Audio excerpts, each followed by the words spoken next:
to serve as the community college's representative appointed by Governor Newsom to the California Student Aid Commission a little over 4 years ago in August of 2021. In my day job, I also work for the California Community College's Chancellor's Office, leading some of the work around our great partnership with CSAC in advocating with our state and federal policymakers for more funding for not just financial aid and our financial aid programs, but for our financial aid offices and officers as well. So it's an honor to be with you here today. And the name of our panel, thank you for choosing our panel. I'm biased, I think it's going to be the best one. But the name of our panel is Leading Equity is Student Success, Permission, Authority, and Mission-Centered Leadership. And what we really want to get at today is the idea that we as leaders are here to support your work, right? And we're in a very turbulent time for a lot of the work that all of us do in higher education in California. We, of course, like to talk about the fact that student success is equity work, and that's at the core of CSAC's Student Success Blueprint that Dr. Gonzalez has been talking about today. It's a commitment and a mission, and for many of us, it is the reason that we lead. In California, our colleges and universities serve some of the most diverse student populations in the country. And that diversity is our strength, and we recognize that, but it also calls on us to lead with greater intentionality, courage, and alignment. And so today, we're going to explore how to lead from our mission, how to stay centered in our purpose, of what Dr. Gonzalez likes to refer to as our why, even when the path is not always clear. And so we will talk about building shared ownership for equity work, giving ourselves and others permission to lead boldly, and aligning our authority with our values. I tell people all the time when I'm asked to mentor young people, fellows, and interns, I say, let your values guide you. Be led by those, because you will never take a wrong step if what you know what you're doing is right. So when we lead through equity, we don't just support student success, we define it. And today I am honored to be joined by three distinguished panelists that are going to help us explore the possibilities of enabling student success for all students. And our panelists include here today, and maybe as I'm naming them, we can pin everybody so that we get our four lovely faces up there, or three lovely faces plus mine up there on our screen. But our panelists include Dr. Dilcie Perez, who's the Deputy Vice Chancellor for Academic and Student Affairs and functions as the Chief Student Affairs Officer for the California State University Office of the Chancellor.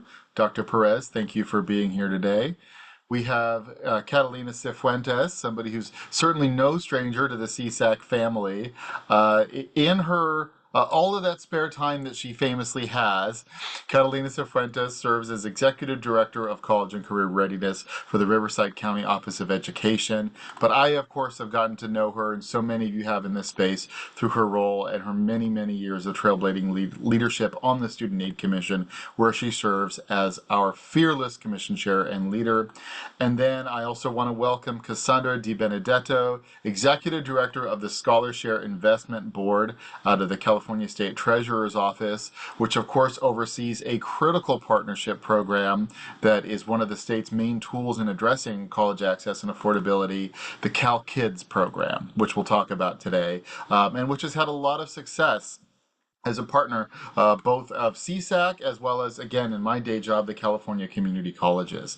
So welcome and thank you all for joining us. I want to start with the sort of most open-ended question, or the one that probably gives you all the most freedom to sort of flex and address it the way you want, but that's very, very important because leadership is very personal to everyone. So what I want to ask each of you is, tell us a little bit about yourself and your leadership style, and how does your approach to leadership reflect your commitment to equity and student success? And I'm going to try to sort of alternate with who I start with here, but for this first question, I'm going to start with Chair Catalina Cifuentes. Thank you so much, Commissioner O'Brien. It's so great to see so many of you in this space, and I see a few familiar names from our county, so I love it. Put our resources in the chat, share all the great things we do in Riverside County. I think if you know me, you know it's, I think, relentless leadership, relentless leadership, but I also think more importantly, it's it's student-centered. So whether it's higher ed or K-12, really, I've been fortunate enough to really just charge things that are best for students in our communities. And even though sometimes it's different, or it's not comfortable for the adults, or it's not always popular, it's what's best for the students. And I think I've been fortunate in Riverside County to be able to work, our current county superintendent, Dr. Edwin Gomez, is really supportive of that piece. And it's decision-making was student-centered, and students in mind first and families first. And so I think that's part one with how we drive. And I think part two is data driven. And so, when you're trying to move things and you're trying to explain the why, the stories help for sure. But having the numbers to back up of how many student it affects, a decision that Cassandra may make for Cal Kids affects over 200,000 of my students in K-12. Right, and being able to know that data and have that data piece to back up the ask or to back up the request is always powerful. And so I think that together, those two have been what works for not only me, but in our county, in our work, and in the work we do at the state level. We want this policy, or we want this initiative. Who is it going to help? And I think when you lead with those two, you can't go wrong. Powerful words. Cassandra, how about you? Thank you, David. I'd say I try to root my leadership style in clarity and compassion and accountability. I think that those three things really strike a balance between leading as, being the person at the front, but also when you add in compassion and accountability, not only to yourself, but also to your team, it really helps you be very foundationally grounded. I also try to hold a really steady balance between vision and pragmatism to dream boldly, but ensuring that the systems around me that I'm dreaming about can actually deliver for our students and for our families. I try to really think about things from a lens of equity, asking with every decision. Catalina was just talking about decision I make affects 200,000 of her kids. So when I go to make decisions, I have to say, does this expand access, or is this creating another layer of complication? Does this create opportunity for students that have historically been left behind? It's easy to make decisions for your average student, but when you start thinking about decisions and leadership from a lens of these are the kids that nobody's thinking about right now, and how do I make sure when I'm making decisions and when I'm leading in a direction that those children are top of mind for me and for my team as we're making these decisions. I think that data, like Catalina says, helps guide the conversations, but so does listening. When I stepped into this role a little over a year ago, there was a lot of data, but it was I don't know that we were hearing what the data was saying. And so putting those two on balance becomes really important for me, that it's not just about delivering numbers to schools and to COEs, but listening to what the COEs are saying that they need from us, and to be good partners in our leadership. And that's me. Dr. Perez, how about yourself? Thank you, Commissioner O'Brien, and thank you to all for hosting this wonderful event. It is always great to reflect on who we are as leaders and the impact that we may or may not have in the state. And as I thought about this question, I'm reminded certainly that leadership is not about a position, in my humble opinion. I grew up in a military family, and my parents, I lived in Macon, Georgia, and my parents marched in the civil rights movement. And many a day remember them putting us in a van that my parents had turned a bookmobile into a van. And we would sit out while they would go out and march, particularly, I think, at that time around the death penalty and the inequities related to that. And I have to tell you that at the core of leadership to me is our personal experiences, the things that we've been through, the things that we've seen, our values and who we are, things that are often beneath the tip of the iceberg that people see in public. And so I will tell you that as I think about this question, there's a lot of theories about leadership, honestly, that we've all studied and think about them. But honestly, for me, and the way in which I lead is really authentic leadership. And really, for me, that means asking the tough questions, right? That as we think about equity, that we sometimes get very comfortable with injustices that happen around us, and it becomes very daunting in the work that we do. And so for me, I'm very lucky at this time to be working for a boss, Dr. Garcia, who continues to tell me to ask the tough questions, to go into the rooms and not be comfortable with the status quo. And so I'm grateful for that opportunity. But I also think that what it means is that it's really an opportunity to be vulnerable. And, you know, one of my mentors taught me that when you mess something up in public, you clean it up in public. When you mess something up in private, you clean it up in private. That what I understand is that leadership is not perfect, that there's not a perfect way to lead, that it really is a journey. And so I share that with you, that as I try to approach equity in the work we're doing right now, is that it's critically important to me that, one, as my colleagues have said, that we keep students at the center, but more importantly, that we think outside the box and not do things in the way that we've always done them, because they haven't worked, quite honestly. And some things they have, but they don't always work. And so how can we as leaders lead the way and challenge the status quo so that we can make things better for the students that we serve and for the communities that we serve? Love it. I love it. So between all of you, I think we got a little crash course there in Leadership 101. I mean, I heard from Catalina the need to sort of be relentless. She didn't use, but I'm going to go ahead and use the phrase that we use at our commission meetings, which is all gas, no brakes. Relentless, student-centered. I heard from Cassandra something very, very important about being clear, being pragmatic, and holding yourselves and your colleagues accountable. And then Dr. Perez closed us out so brilliantly with a reminder to always ask those tough questions and to never get too comfortable and to take ownership, right? And that to me is a critical element of leadership, is that taking ownership and accountability, and dealing with challenges, which does, I think, segue very neatly into my next question for each of you. And Cassandra, this time I'll start with you, which is, during challenging times, many of us do start to question our leadership style or develop a little bit of that imposter syndrome.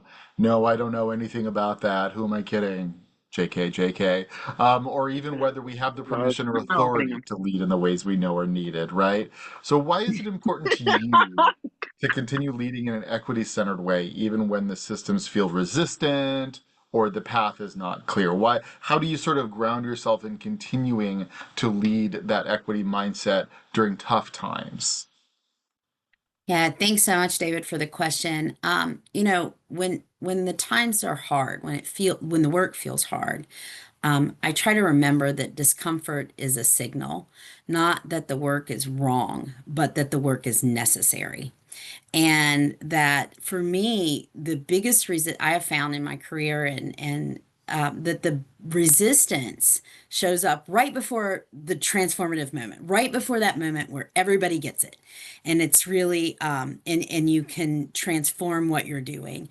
And so leading with equity, especially in challenging moments, is how we honor the students and families that rely on us to be brave on their behalf. And that and with them, they're being brave too. And sometimes we can be in spaces that they can't be, and we can stand up for them in those spaces, until they are able to be there with us, standing in our shoes in the future, having gone through the system and gone through these changes and challenges and come out the other side. And so we're really kind of laying this foundational work now on the shoulders of the giants before us, and we will eventually become the shoulders that others will stand on. And I think it's super important to lean into the work to ensure that we stay bold and we stay strong and brave. And times are hard right now, but times have always been hard in one way or another for these communities. And so we're not facing new challenges. We're facing the same ongoing challenges in many ways. And though there are challenges that the future us's will also face. So, yeah. Thanks for the Certainly question. true. No, thank you. That's a great answer. I know that future David is not always aware of what challenges he's going to have to deal with. Dr. Perez, how about you? Leadership during challenging times.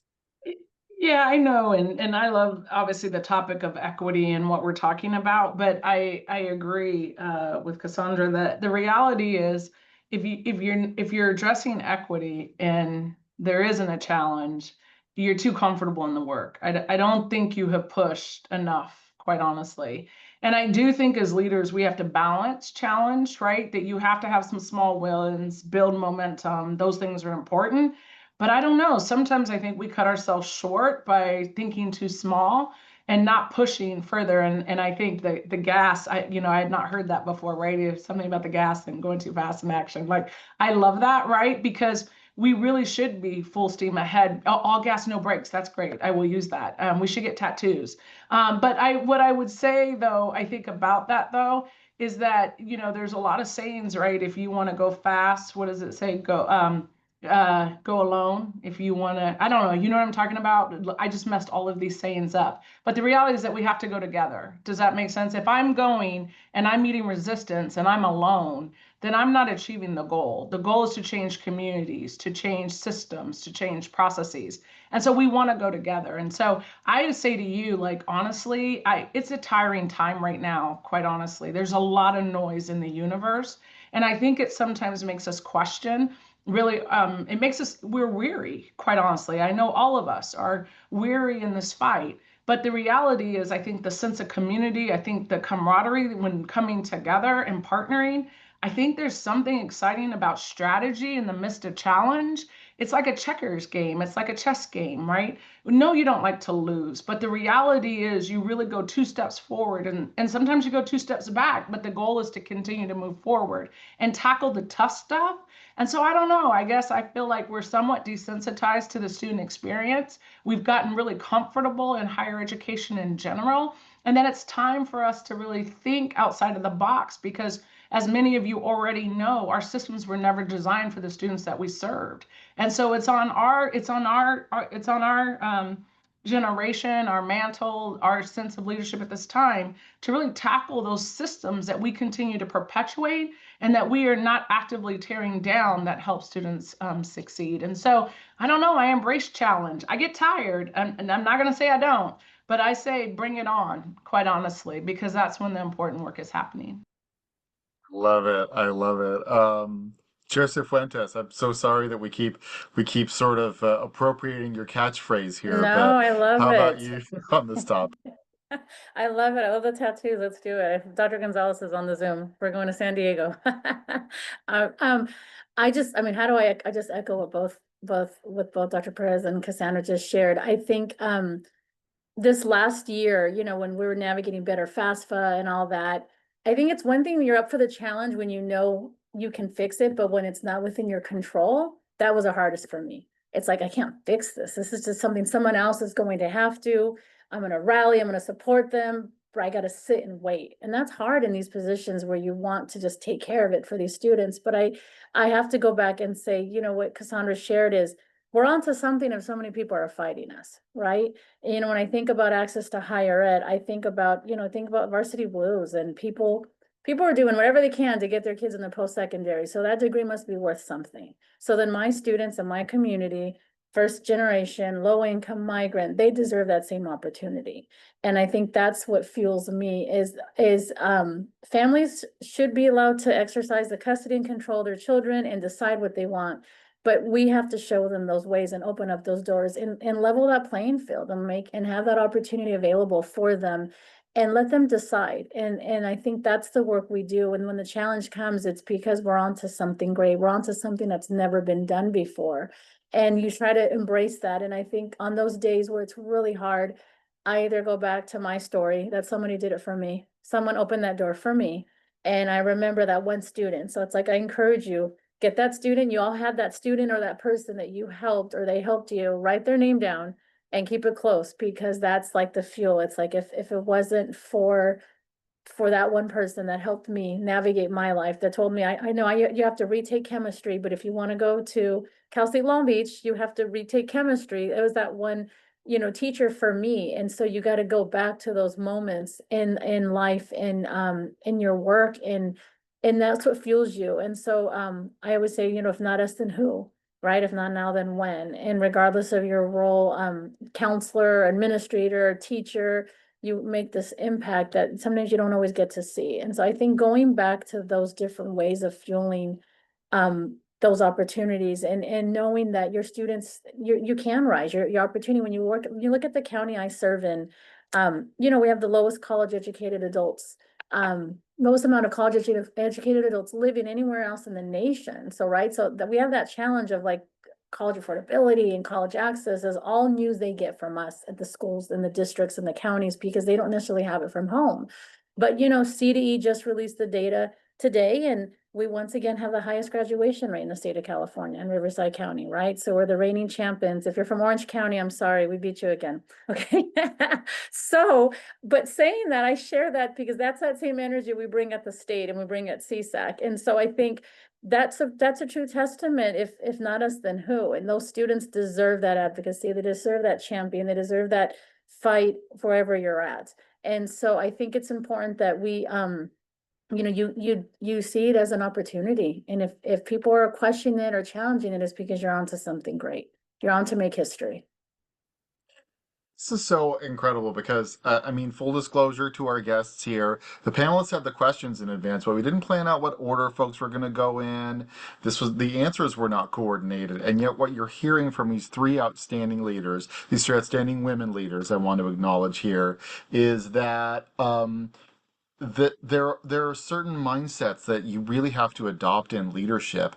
Basically, each of you sort of gave some variation of the idea of leaning into a challenge and not running from adversity and accepting that sometimes that adversity creates opportunities that you didn't know were there, right? And so we're all doing that right now in higher education. We have we have a very different federal landscape from the one we had even a year ago that we're having to cope with. We have challenges here in California with, the K-12 enrollment picture declining, with continuing to get information to students out about opportunities to access and afford their higher education, whether it's through CalKids, whether it's through outstanding CSU system, or through financial aid and opportunities to get it through FAFSA or CADA at the local level. So thank you all so much for that, and thank you in particular for, whether unintentionally or not, reflecting the fact that challenge does create opportunities, right? That we didn't know. I think about it a little bit, and I'm the last person on earth who should use exercise and physical fitness as a metaphor. But I do remember taking a fitness class once. It was one of those high intensity ones, if folks know what I'm talking about, where the instructor kept telling us, that feeling like right when you feel like you're about to give up and it's too much, and you're like right about to give up. She kept saying that's where the magic happens.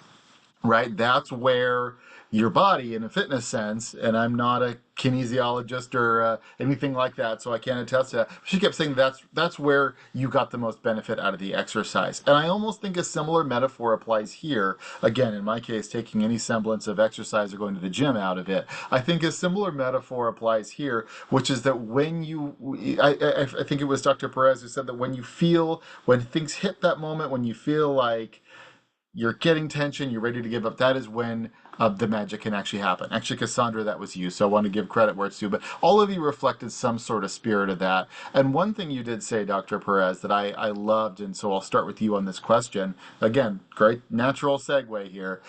Community and co-conspirators.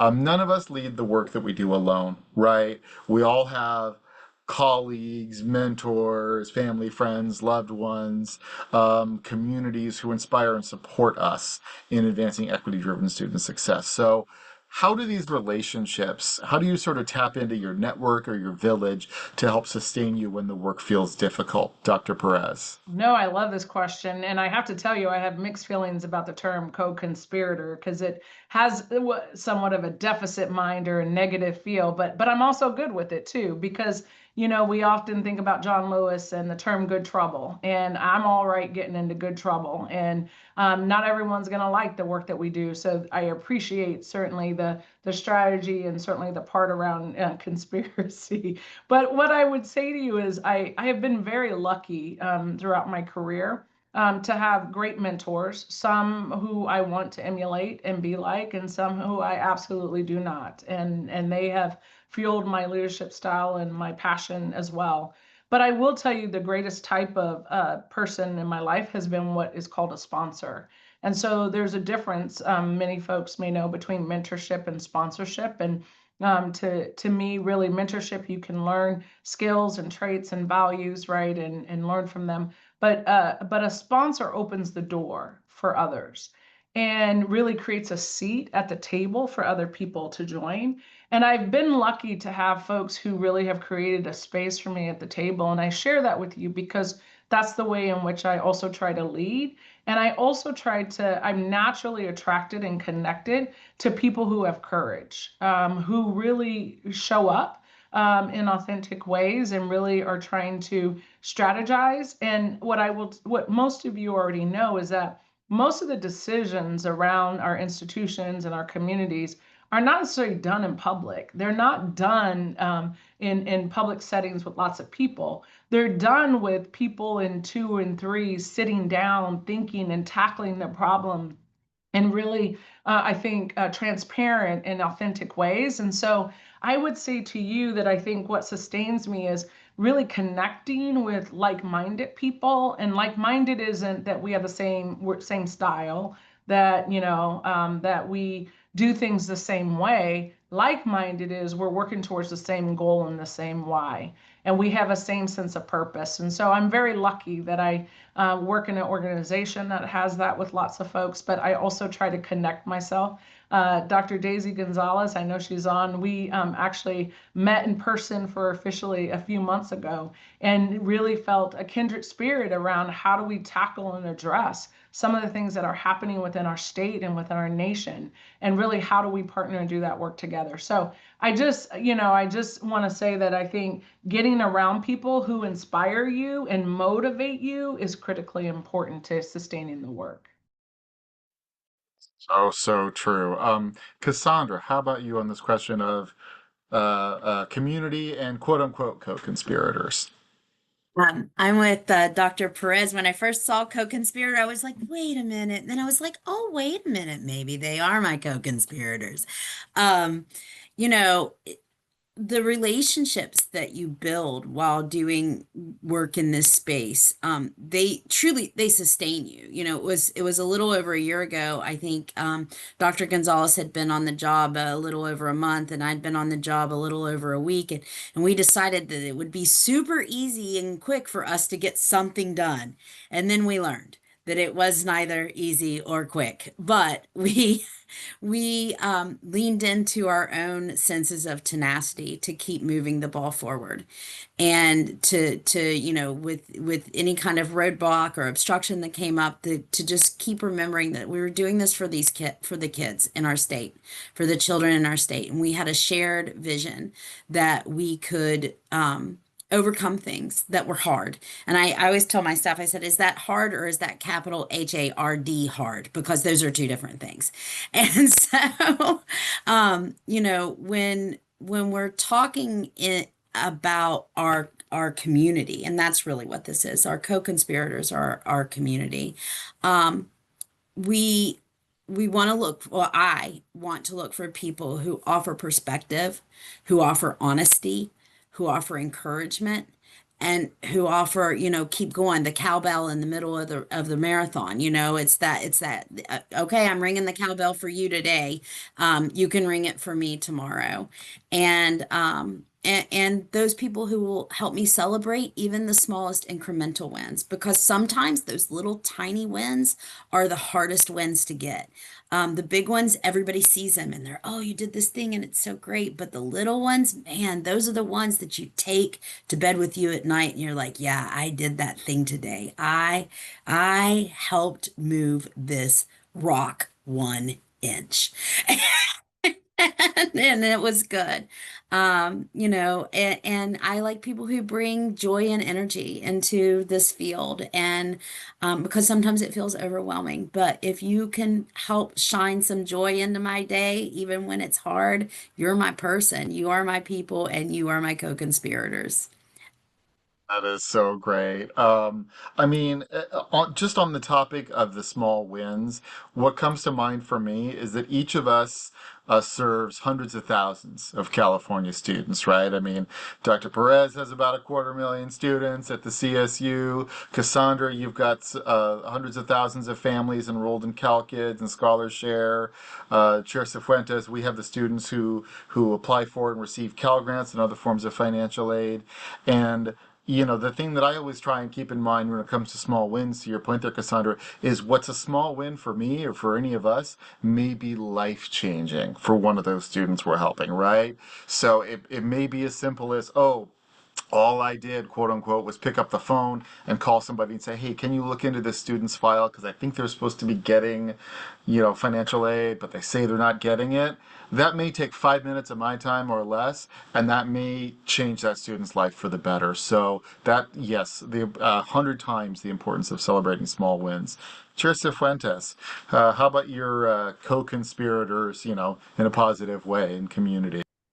I think, Dave, you just shared something right now about, within the small wins. For me, I'll work with anybody who wants to help students. So I have no ego, no ego. Servant leadership would be what you would define. It's not about the credit. It's not about the title. I don't need it to do the good work. And being willing and finding people that, there's so many people that want to just do the good work, right? They don't want to be the headline. They don't want to get the credit. They just want to do good work, and knowing that there's no great flattery when you go to these national conferences and they're presenting things California's doing and they're using our logos and our branding, and you're like, like you were a part of that. And I think going in with that servant leadership mindset and being willing to share the stage and share the credit, because it's not about that. And so I think when I look for people to work with, I'll work with anyone who wants to help our students. So whether it's within the county or within the state or on a national level, if anyone wants to, and you'll find them in different places that you wouldn't imagine. And education is that connection of so many things. And so there's partnerships that I have that I would have never thought how impactful they are, right? I'm partnered with Department of Social Services to help with my foster youth students and working on what we can do to streamline processes for foster youth. You're working with the Sheriff's Department. When you increase graduation rates, you also decrease juvenile felony arrest rates. Rigor transforms communities. And so we're partnering on, okay, we have half the amount of students in juvenile hall in Riverside County than we had 10 years ago. Like, what do we do differently now? How do we keep this? And so you'll find partners in the least likely places. I have business owners that they give me their refurbished laptops, because there's a lot of school districts that students can't keep their device after they graduate and before they go to Dr. Perez to the CSU. And then between that summertime, they don't have a device until they get their financial aid. And so they're in this limbo. So they donate hundreds of devices to us that we get them refurbished and we give to them as their holding place until they're a full CSU student. So I can need more and more. So there's partnerships in all avenues, something as simple as even sponsoring food for your next Cash for College event.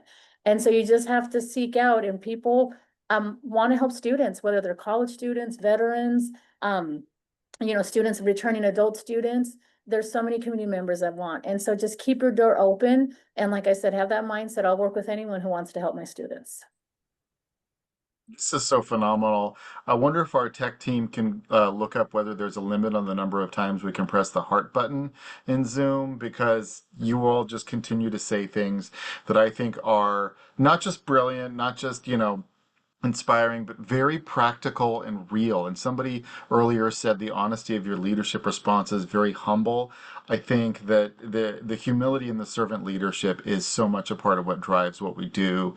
And, Cassandra, when you talk about colleagues who are going to encourage you and bring that joy, I think back to your first answer where you said accountability. Encouragement is the positive form of accountability, right?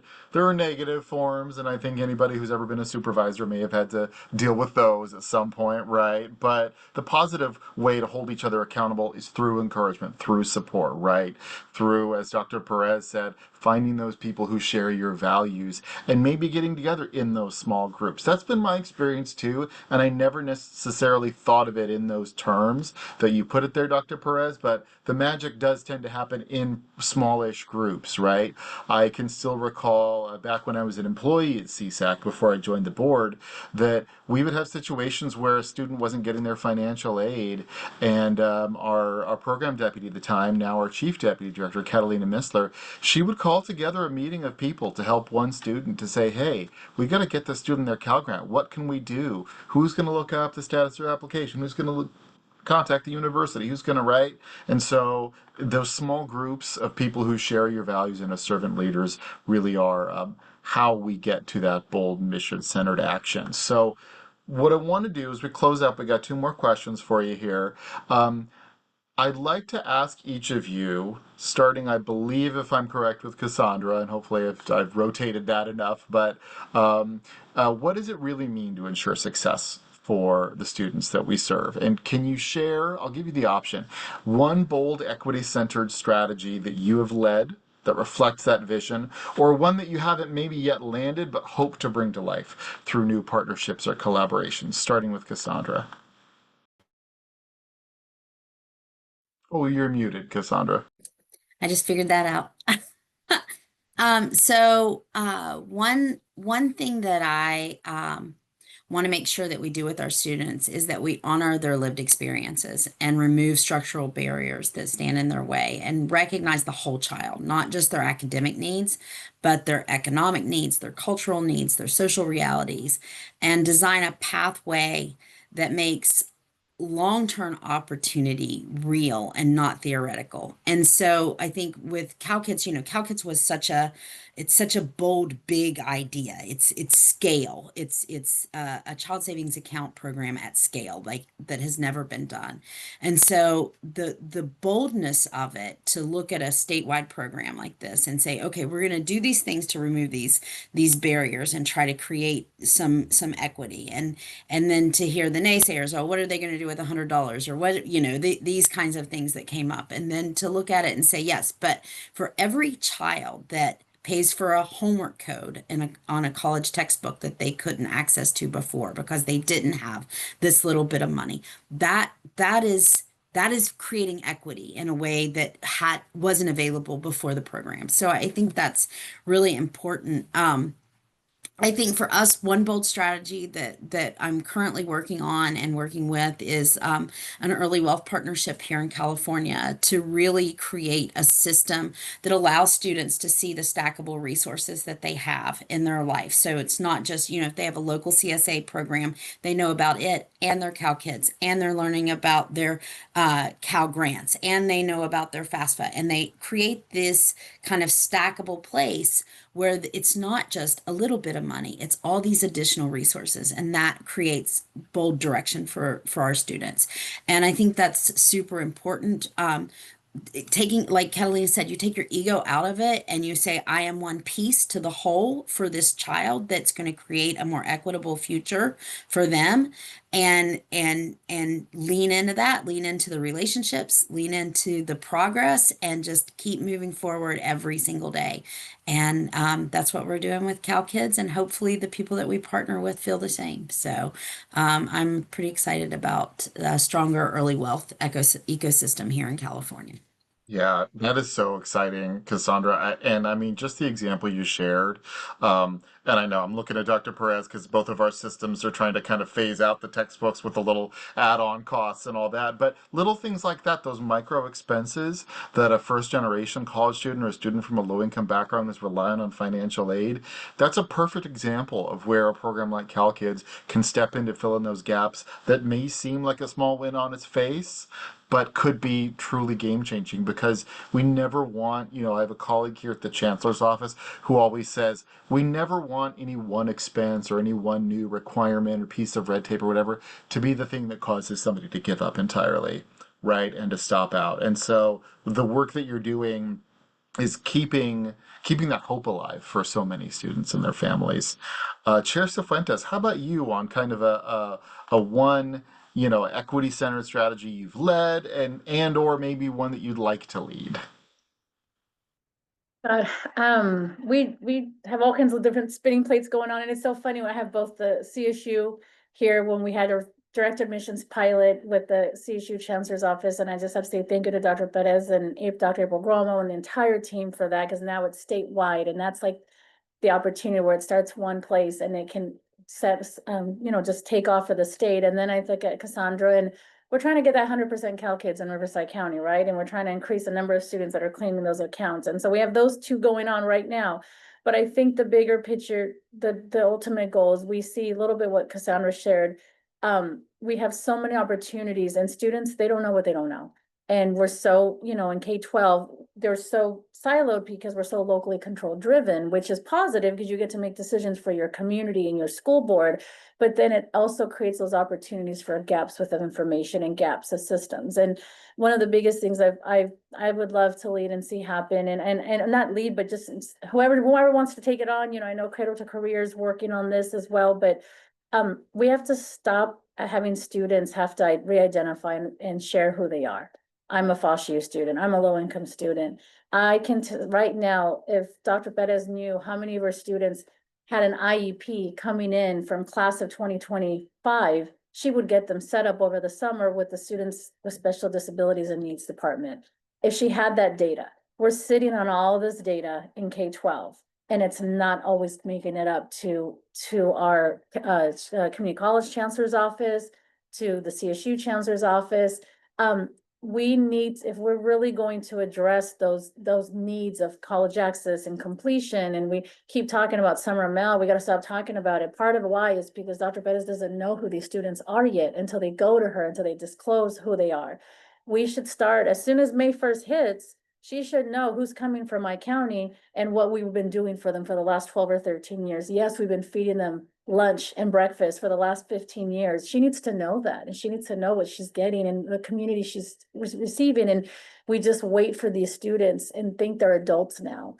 And we're sitting on all this opportunity. And I think that handoff, that opportunity of data sharing and handing off with our higher ed segments in California is that opportunity to really be able to say, hey, they need to know Kelsey San Bernardino is what would be in our school district would be a Title I, would be a low income CSU because the number of students we're sending to Kelsey San Bernardino, and they have to wait and try to support them as they come.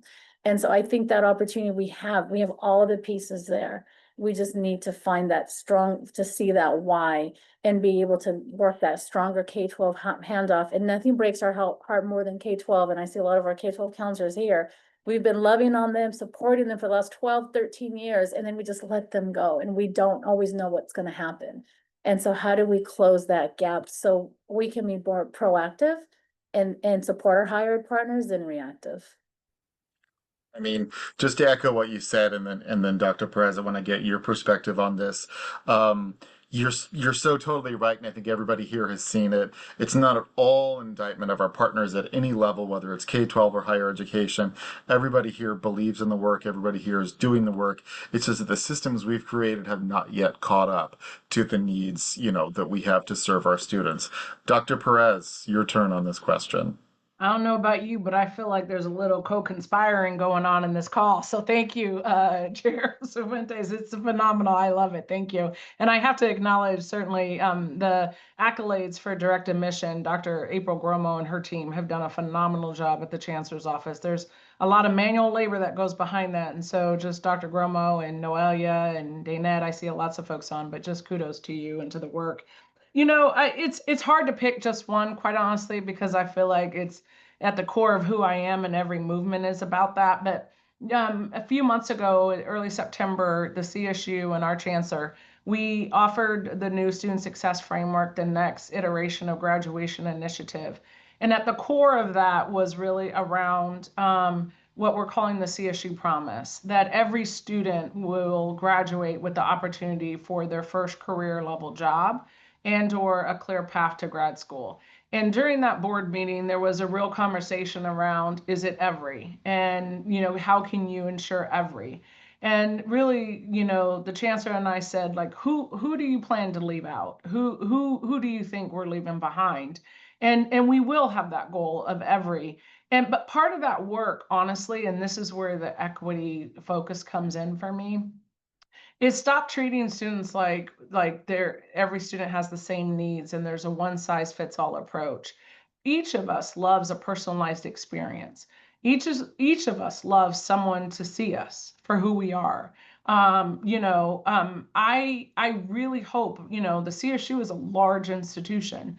It has a lot of students, but it does not do well by our students or our family when we treat them as a number. And so how do we break down large institutions and really see the students that we have? And I'm really excited, quite honestly, by our commitment and desire that every student will have the opportunity for a paid internship or credit-bearing internship or apprenticeship. And that can come in short term or long term, right? Like they don't have to be, our students are working, as you all know. So everyone can't do a 16-week internship. But we could do shorter term experiences that help students build their resumes.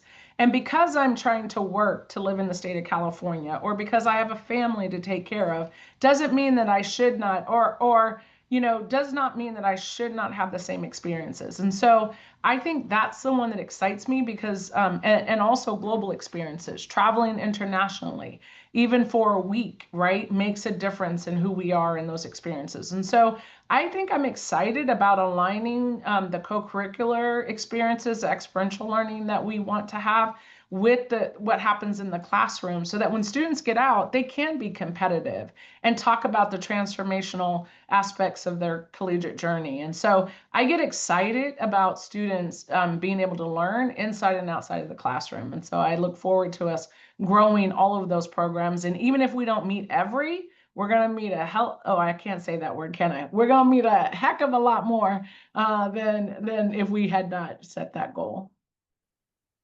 You definitely can say that word or anything you want, Dr. Perez, but I think you're very much right that there's some co-conspiring going on right here and now. And I mean, this is just an example of having students or having leaders like yourselves, get together. I mean, this is such magic can happen, right, when we're all together and talking about our why and our challenges.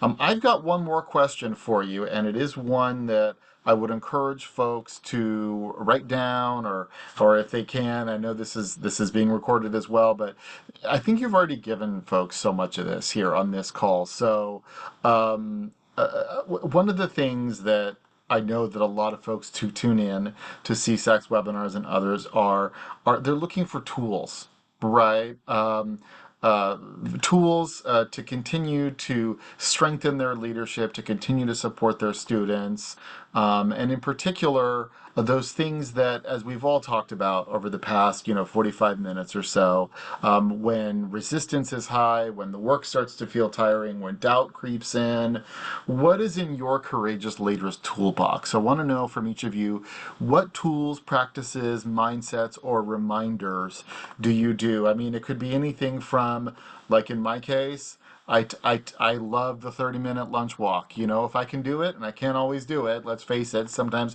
we're working right through the lunch hour, each and every one of us. But when I can do it, and I can take that 30 minutes on my lunch break to just go clear my head, get some fresh air, observe some nature, the cats running around my neighborhood, whatever it is, that really kind of helps reset it. But for each of you, and I think we're going to start with Chair Cifuentes, what tools, practices, mindsets, or reminders do you reach to stay grounded in your purpose and to continue leading with courage and conviction?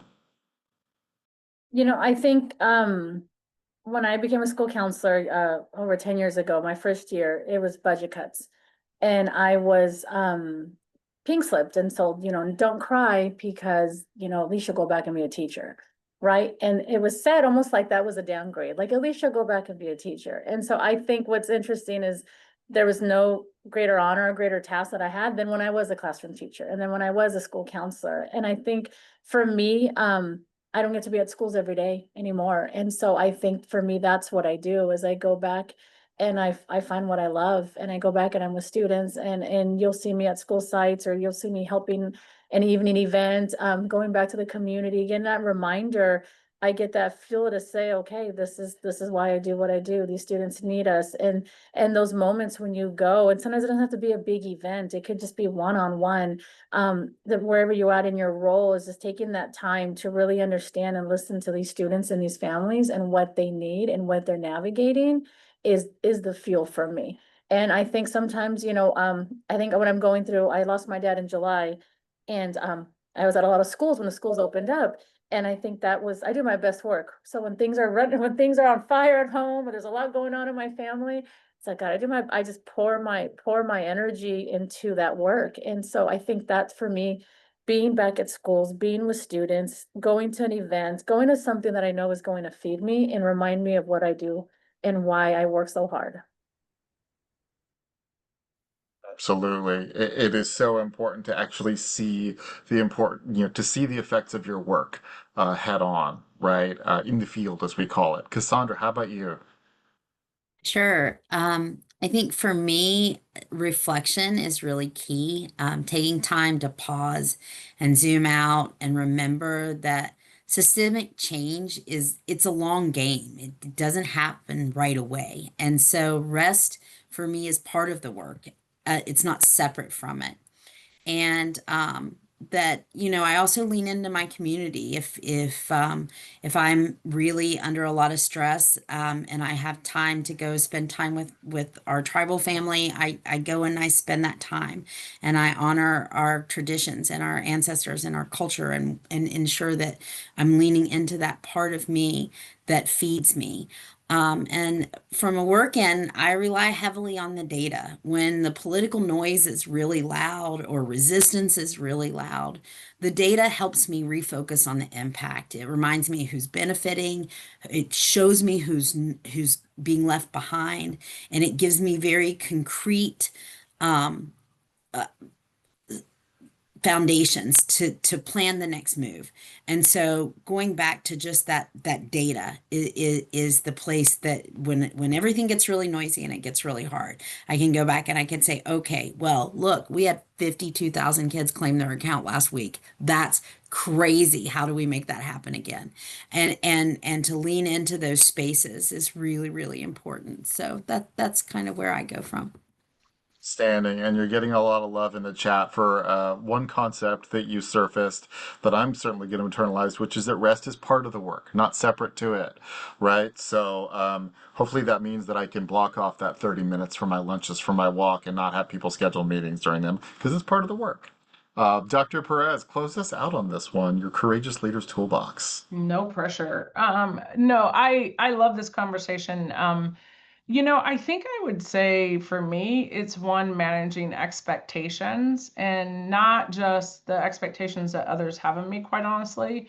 It's the expectation that I have of myself. And I think that when you are one that is an active leader, one always in the game, always looking for what's next and what you're doing, sometimes you have an unrealistic expectation around work-life balance. I actually don't believe in work-life balance. I don't believe it exists. I don't, because it will never be perfect. There are times where I will need to work exceptionally hard, right, and focus. And then there's times where, as my colleagues have said, I need to rest and pull back. And I agree, integration is critical. But one of the greatest lessons, quite honestly, that I learned, particularly from my doctoral chair advisor, Dr. Marilee Berciani, is really about the concept of body scans. And that seems weird. I'm not one to exercise, which Commissioner O'Brien, we might need to talk about. I'm not running unless someone's chasing me. But two, I think the piece around yoga, right? And breathing. And it's like, I don't have time to breathe. Like what, like you want me to stop talking and breathe intentionally? Like it just doesn't work for me. But what does work, and what she really taught me, is really to stop in a moment and give yourself permission to ask yourself what you need. That literally to say, what is it that I need in this moment? And sometimes in this moment, it might be work, right? There's a task or something that you have to do. But sometimes in that moment, I need rest. I need to just take a nap. I need to just watch some ridiculous TV, like 90 Day Fiance, which is scaring me every day. But watch senseless TV that makes you value your life. Sometimes it is going for a walk. Sometimes it's traveling. And you know what? Sometimes it's a Snickers bar that makes me happy. But what is important to that in that is now that I do that, I do it constantly throughout the day of asking myself, what do I need in this moment? And so I think for the work that we do is we talk about hooray for chocolate is right. But I would say to you, the thing that I think is most important for us in doing this work, if we're going to sustain it, is to give ourselves permission, to really give ourselves what we need in order for us to sustain this work. And so I don't know, it's been really liberating for me. And I think that, you know, the other thing that really helps is laughter. I believe in sense of humor. I believe in laughing. I believe in making fun of some really crazy things. Yeah, I mean, I think honestly, there's no perfect way to do any of this. You just have to be authentic to yourself. This has been such an outstanding conversation. If I could summarize what each of the three of you said, because I think originally we'd planned on having a slide here. I slightly dropped the ball on that, but I don't think anybody ever complains about a lack of PowerPoint slides. I've yet to meet that person. But if I could summarize it, what each of you said in terms of your Courageous Leaders Toolbox, Catalina, you said, remember to take care of your students, right? The people you serve, your community. Look them in the eye, hear their stories, listen to them. Cassandra, you said, take a step back and remember that you're part of something larger than yourself, that you're serving the whole state, right? Like in your case, quite literally a whole state full of people with CalKids accounts. And then Dr. Perez, you said take care of yourself, right? Give yourself permission, balance your expectations. And again, I think that between the three of you, we got so many unique insights here today, but also a lot of consistency. I want to encourage everybody to particularly hone in on the self-care, hone in on the mindless TV when you need it, right? Or the chocolate or the pie, whatever it is. Celebrate your own identity. One more thing that Cassandra said that I wanted to make sure to highlight as well. But honestly, you all have done that today. You have been incredible champions. You've been incredible humanizing to the comment of vulnerable, humble leaders. And so just thank you so much for doing what you're doing. Thank you to everybody who tuned in, who joined this breakout session.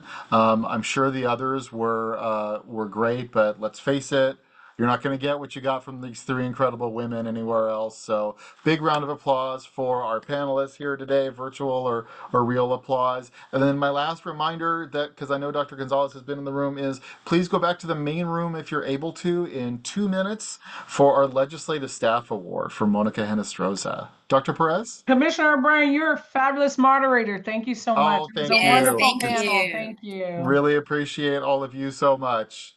Bye, everyone. You.